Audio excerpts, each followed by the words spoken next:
It is midnight, ladies and gentlemen, and I am waiting for mobs to spawn at our mob farm. Oh look! We have captured one skeleton and one zombie. I'm not going to call that the picture of efficiency that it should be. Greetings everyone, this is Winnie Wriggle and welcome back to All the Mods 9 To the Sky.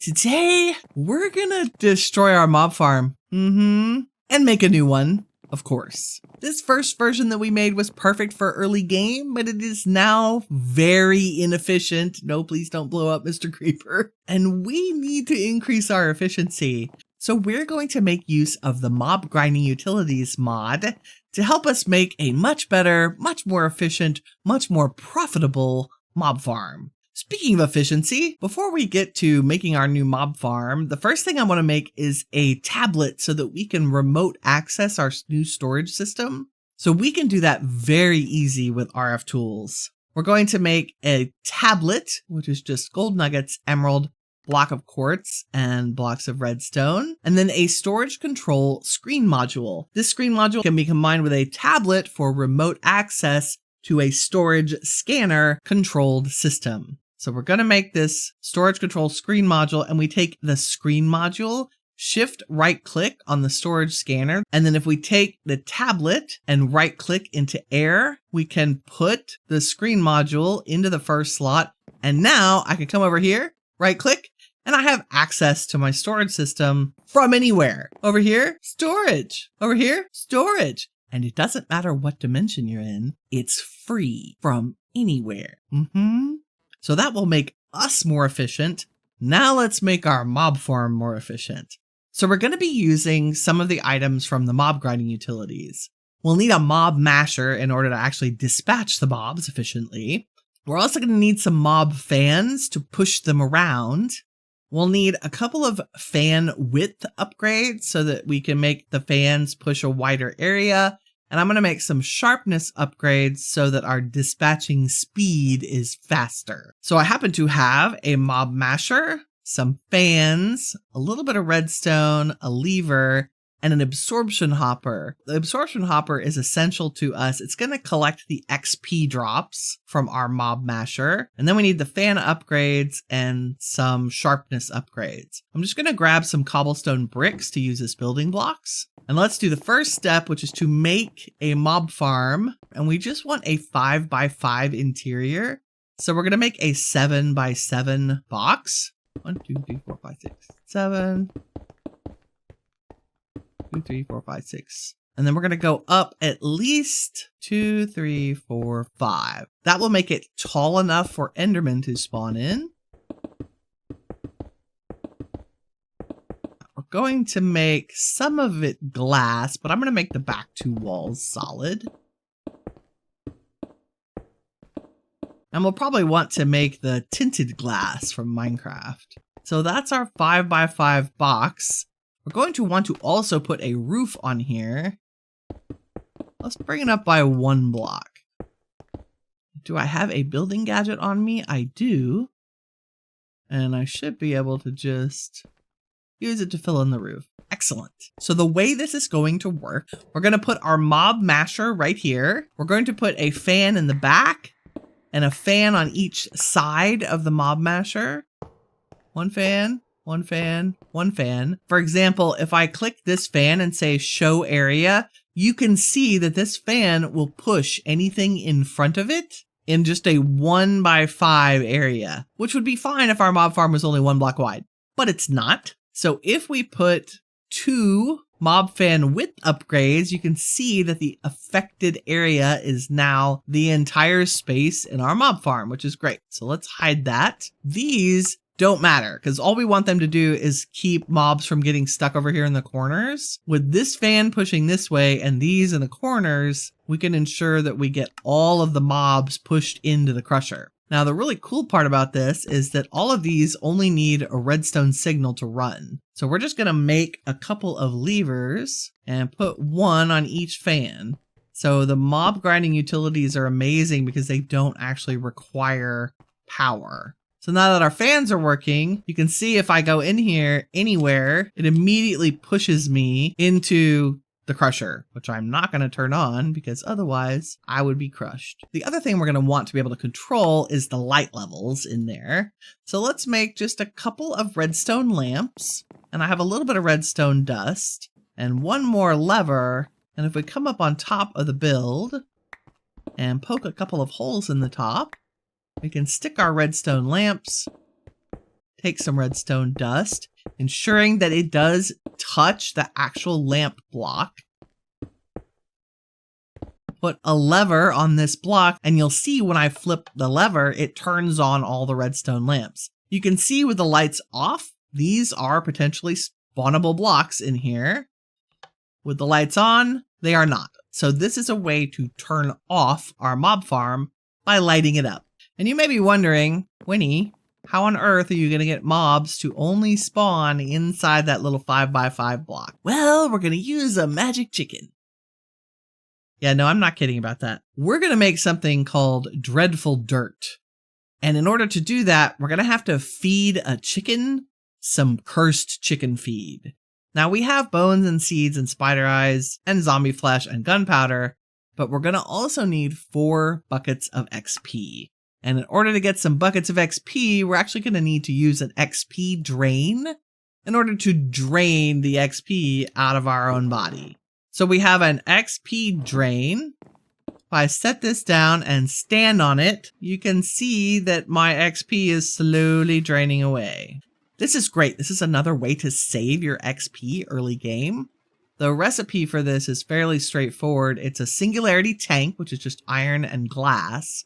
And then you need a couple of eyes of ender, iron bars, and a hopper. Okay, I think that's plenty of XP. Let's grab 4 buckets. 1, 2, 3, 4. And now I can make our cursed chicken feed. Can you imagine now what we need to do with this? That's right. We need to feed it to an unassuming chicken. Hi, guys. Oh, the chicken explodes and we get a rotten egg. Thank you for your sacrifice, chicken. Now we need to come up here and do something else important, and that is replace the floor of our mob farm with some dirt. So we're gonna replace, oh, this is a little scary.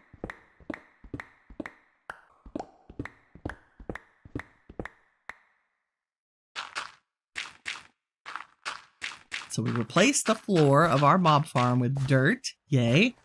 And then if we throw the egg down in the very center of the farm, you can see it converts everything to dreadful dirt. So it only converts in a 5x5 area. If you make a bigger farm, you're going to need more than 1 rotten egg. Make sense? So now we have dirt that will spawn mobs when the lights are turned off. The next thing we need to do is make some glass so we can see through here. And I believe we can just use tinted glass from vanilla Minecraft. And maybe a half a stack is plenty. So we'll fill in our mob farm with some tinted glass. And let's test our mob farm. We'll turn on the mob crusher, turn on our fans. We forgot to put our upgrades in here, the sharpness upgrades. That'll just make it faster to dispatch mobs. Okay, it's time to turn out the lights.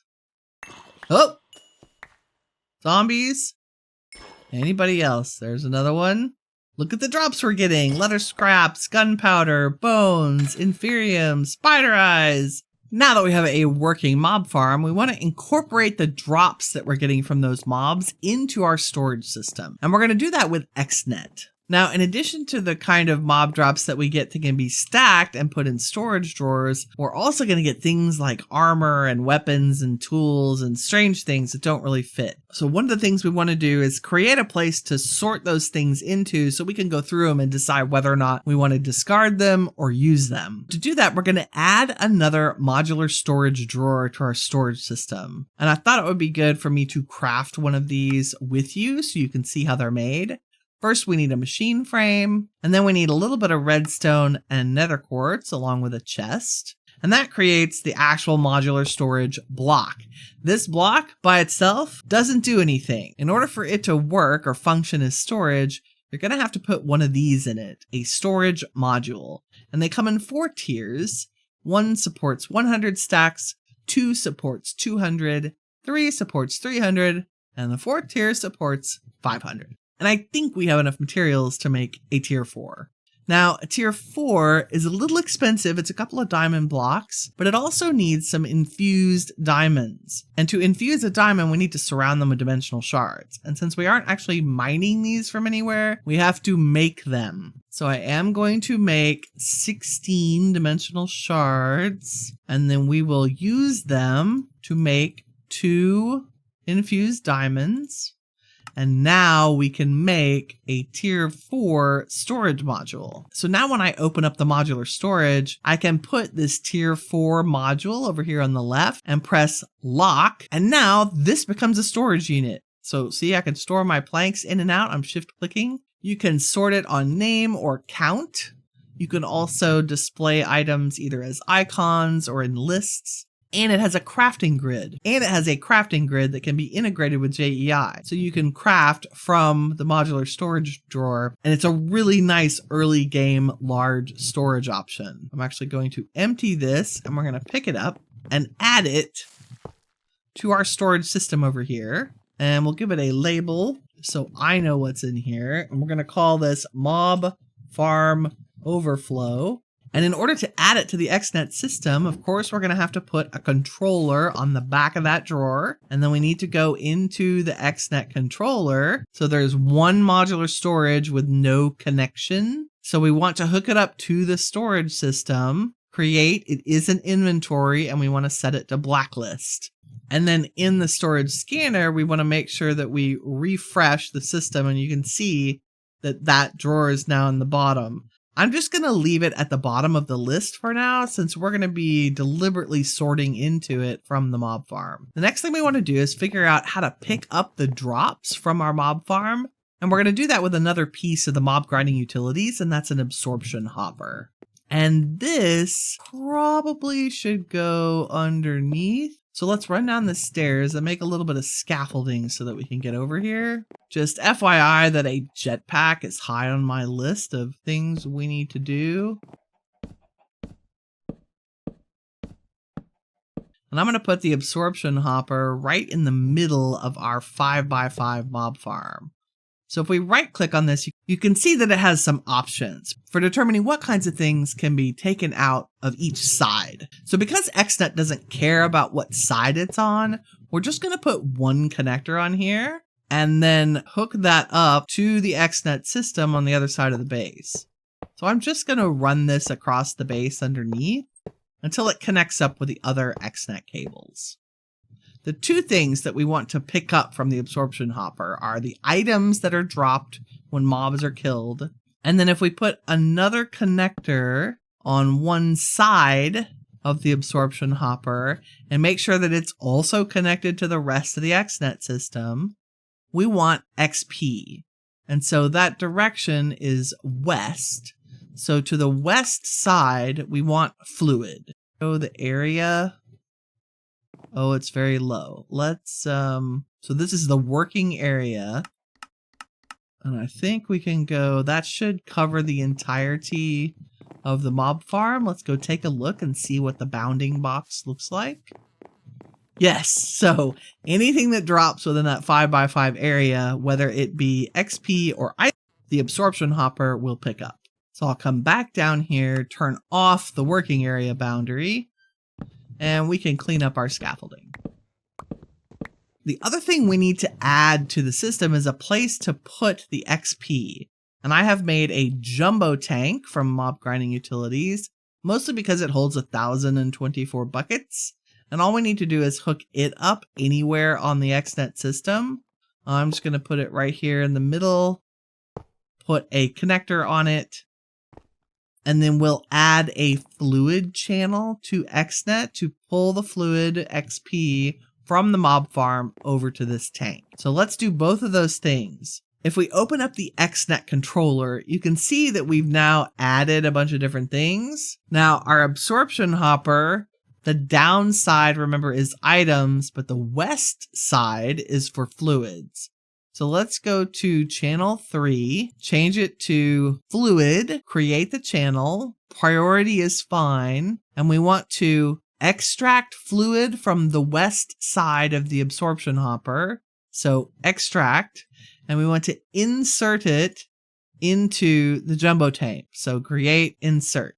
So now as the absorption hopper picks up XP, it should be putting it into this tank right here. That's great. Now let's talk about the items. So if we go back into our XNet controller, we need a new item channel. So item create. And what we want to do is extract the items from our absorption hopper. So extract a blacklist. We don't care what they are. We want all of them. And the first place we want to try to insert them is into our storage drawers. And I think we want to insert them into that one first. Yes. You can see I double clicked it and it's flashing red over there. So we're extracting from here and inserting into this also as a blacklist. If it can't find somewhere to put it in this storage system, we want it to try the next one. So for this one, we want the priority to be 1. The next one should be priority 2.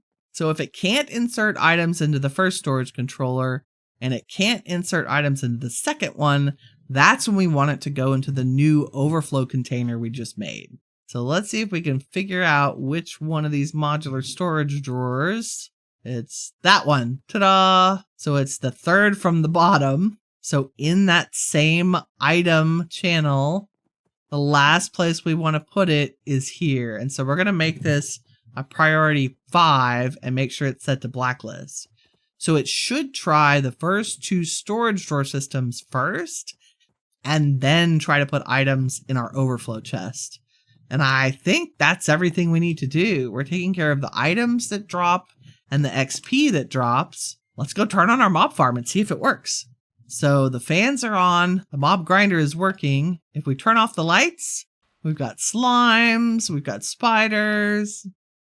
Yeah, slimes might be a problem. I'll show you a trick for how to make sure that we are keeping mobs in the system. Okay, and the items I just got from the Enderman are outside of our boundaries. So we have a couple of problems with our mob farm. One, we have Endermen that are popping out because they teleport when they get hit. So there is a solution for that. There is an Ender inhibitor from the Mob Grinding Utilities that inhibits teleportation for entities up to 8 blocks away. It can be attached to any side of blocks. So if we stick one of those inside our mob farm, it should keep Endermen from teleporting away. The other problem we have is that slimes are too big, and when they spawn, if they spawn on a block that's very close to the edge of the mob farm, they might pop out, and we would have slimes running around the base. It would be chaos. And so the solution to that is to surround the mob farm with walls. The third problem we have is that sometimes the drops are dropping outside of our mob farm pickup area. So we can also do a little bit of adjusting to that to fix that problem. So let me make these changes to the mob farm and I'll bring you right back. And we're back. And here is our all new and improved mob farm. So you can see at the very back, that pink line above the fan is one of the Ender inhibitors. That should keep Endermen from teleporting outside of the mob farm box. You can also see that we are now surrounded the mob farm in walls. This is specifically to keep slimes from glitching through the walls of the mob farm. It's one of the best things you can do to keep entities inside of a space. You can also tell by the yellow outline that I have adjusted the pickup area for the absorption hopper to be 1 block further this direction. So hopefully any entities that kind of bounce off the top of the mob grinder and out through the window will get picked up before they land on the ground outside. So that's 3 improvements to our mob farm. Let me show you one other improvement I made via XNet to help manage the sheer volume of items that are coming through as we dispatch mobs. So let's turn on the mob farm by turning off our lights. And as we can see, entities are spawning and getting dispatched rather quickly, which is lovely.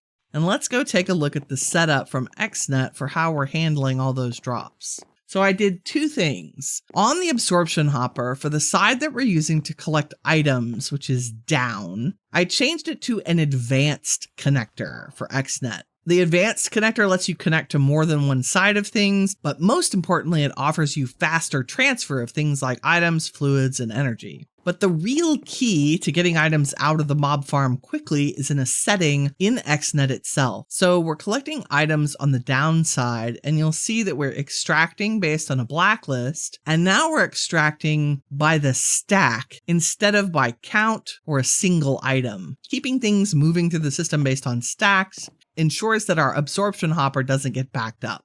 So through my testing, we've actually been running the farm for quite a while, and I have gone ahead and added all of the new drops to our storage system. Things like rib bones and slime pearls and witch hats and catalyzing glands. We're also getting some chicken. So everywhere we had additional items that were coming in, I've added them to our storage system. We're also getting a few items that don't go into the storage system, namely unstackable items like armor and tools. But two of the fun things we're getting include ability tokens, which I have saved, and some spoils bags from Forcecraft. Now, I don't know much about what these hold, so I thought we could empty them together. So the spoils bags, let's see what kind of things they have. Ah, they're like a small backpack, so it's iron swords, force ingots, bread. Okay, let me empty all of these into my backpack and then I'll bring you back when we have all the loot collected. So the loot from the Forcecraft bags kind of runs the gambit. A variety of iron boots, some cake, some force mitts, probably most importantly the force ingots and gems, one force sapling, which we'll probably want to grow. So that's some good loot we will continue to monitor. And of course, now that we have our brand spanking new mob farm that's giving us all the loot drops, it's time to get rid of the old one. Little mob farm, you have done so good for us. I almost hate to see you go. Little mob farm that could, you will be missed. The last thing I want to try to do today is make a jetpack. So we're lucky enough to have the Iron Jetpacks mod. So we're going to start with a wooden jetpack. So looking at the recipe, it looks like we're going to need a bunch of coils. 4 and 4 and 3, if I'm not mistaken. So let's make 11 coils. We'll need a leather strap and 2 wood thrusters. Somehow I never have enough furnaces. 2 wood thrusters, 1 wood capacitor, which needs 3 of the wooden energy cells. There's a capacitor, and there is a wooden backpack. Nice! It only has 20,000 forge energy. Let's try it on for size. Can we see it? Oh yeah, there we go. We're styling now with a wooden backpack. However, I have a feeling we won't get very far with this one. So let's go ahead and upgrade it. The next tier is probably copper, and it requires a wooden backpack to craft. It also requires a bunch of basic coils, so we'll make 11 of those again.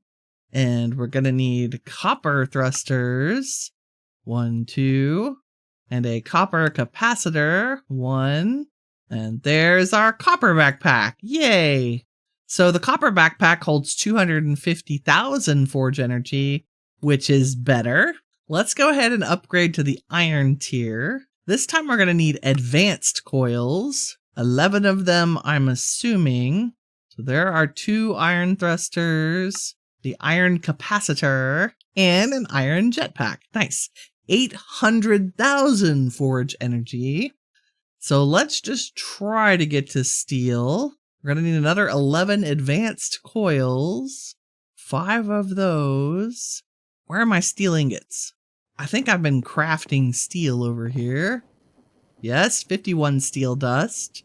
I also picked up our netherite scrap that I've been creating. Let's throw our steel in an iron furnace. Okay, we've got 13 steel. I should be able to make our 2 steel thrusters. And now we just need the steel capacitor, 1 steel capacitor, and 1 steel jetpack. Yeah! Now let's go use all of our power to charge this up. So if I stick it in here, this holds 25 million forge energy. The steel jetpack uses 12 million. So it's a good thing we have a net positive on energy right now. Yay, fully charged. Let's stick it on our back. And let's check the controls, the keybinds for the jetpack. So if we go down to Iron Jetpacks, you can see that our ascend and descend keys are not bound to anything. That's a problem. This should probably be spacebar, and descend should probably be C. Spacebar and X. So we turn our engine on with V. Whoa! Hover needs to be on. Ouch. With H. There we go. Now we'll slowly descend instead of being crazy. And we've got the power. I mean, we're pretty fast. Woo! Nelly! And then I think we said X is descend, spacebar is ascend. Seems to be working pretty good. Okay, we have flight. Episode, whatever we're in. I think we're episode 9 today, which is not bad. I think I can probably tweak the acceleration so that we don't go as fast. There we go. So I use the comma key to turn our acceleration down to like 40%. I think the only difference between a jetpack flight and creative flight is you do have a little bit of kind of the involuntary descending in a jetpack, but I'm not going to complain because, boy, is this going to make building easier. And building is going to be the thing that we focus on in the next episode. But for today, I think that's all I have time for. We did a great job updating our mob farm to an automatic mob farm, and we've achieved flight. Woohoo! Thank you all very much for watching.